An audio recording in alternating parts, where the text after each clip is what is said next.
सरकार क्या इंटेंशन आपको क्या समझ में आता है कि जो एनसीईआरटी सरकार का किताबों में इस तरह की इंटेंशन बातें डालना?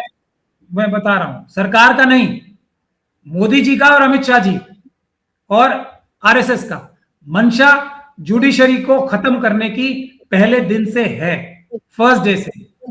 और उसके लिए बहुत सारे 2018 में सिर्फ एक इंडिकेटर था, उसके बाद भी बहुत सारे काम हुए और लगातार चल रहे हैं। तो देश को यह जरूरत है, अगर हमारे जुडिशियल सिस्टम के ऊपर, जजेस के ऊपर प्रेशर बना रहे हैं, इसीलिए हम आह्वान करते हैं ना कि जनता को सड़कों पे आना चाहिए और खड़े रहना चाहिए सुप्रीम कोर्ट के बाहर, ये कहते हुए कि सुप्रीम कोर्ट के जजेस, हाई कोर्ट के जजेस बिल्कुल भी प्रेशर में ना आए, जैसा उन्होंने 2018 में बताया था। पूरे देश की जनता उनके साथ खड़ी है। अगर सरकार की तरफ से कोई गलत प्रेशर है तो जनता का प्रेशर भी है जो उसको न्यूट्रलाइज करेगा।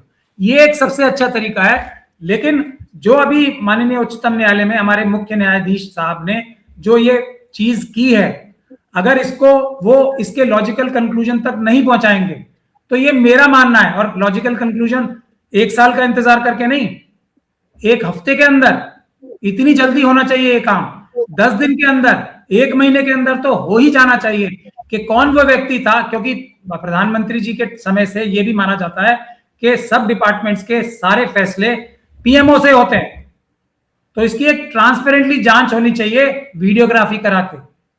कहां से ये आइडिया कहां से फ्लोट हुआ कि सिर्फ और सिर्फ जुडिशरी के बारे में बोला जाएगा? कहां से हमारे लॉ मिनिस्टर साहब बार बार बोलते हैं, विदेशों में भी जाके और देश में भी जाके, सक्सेसिव लॉ मिनिस्टर्स, कि जुडिशरी को सरकार के कामों में दखलंदाजी नहीं करनी चाहिए। ये कहां से आ रही हैं बातें? जुडिशरी को अंडरमाइन करने के लिए लॉ मिनिस्टर साहब ने, किरण रिजिजू साहब ने भी स्टेटमेंट्स दिए हैं अंडरमाइन करने वो तो पहले कोलिजियम खत्म, ये कहां से इमिनेट हो रहा है? इसकी तह तक जाना जरूरी है। ये कोलिजियम खत्म करके प्रधानमंत्री जी और अमित शाह जी जजेस बनाने लगे तो कोलिजियम सिस्टम तो एकदम बिल्कुल सबसे अच्छा सिस्टम लगने लगेगा। अगर मोदी जी और अमित शाह जी अगर अपॉइंट करने लगेंगे जजेस को, अभी तो स्वर्ग लगने लगेगा कोलिजियम सिस्टम। तो बैलेंस करके चलना चाहिए। कोलिजियम सिस्टम में खराबियां हैं लेकिन फिर भी ट्रांसपेरेंट है, फिर भी कोई चेक्स एंड बैलेंसेस हैं। अगर मोदी जी और अमित शाह जी करने लगे तो अडानी अंबानी जजेस बनाने लगेंगे।